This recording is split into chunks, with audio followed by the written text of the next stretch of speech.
আসসালামু আলাইকুম। আজকে আমি বানাবো পটল দিয়ে চিংড়ি মাছ।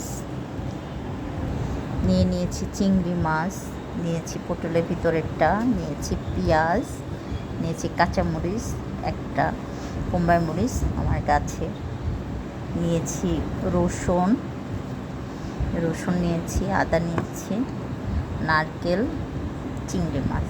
তো পুরোটা ব্লেন্ড করব, তারপর একটা রেসিপি বানাবো। নিয়ে নিয়েছি ডিম একটা, হাফ চামচ গুঁড়া মরিচ, চামচ হলুদ, জিরা ধনিয়ার গুঁড়া হাফ চামচ, বিভিন্ন মশলা গুঁড়ো করা হাফ চামচ। দিয়ে দিচ্ছি একটা আলু সিদ্ধ। পিসটা এমন হয়েছে,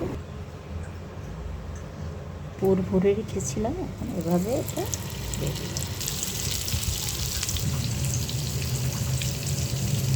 চুলার আঁচটা লো হিটে রাখতে হবে। সুন্দর ভাজা হয়েছে, লো হিটে আস্তে আস্তে করে ভাজতে হবে, একদম কম দিয়ে। এটা খেতে খুবই টেস্ট হয়, খেয়ে দেখবেন। লাইক কমেন্ট করতে ভুলে যাবেন না। সবাই রান্না করে খেয়ে জানাবেন কেমন হয়েছে।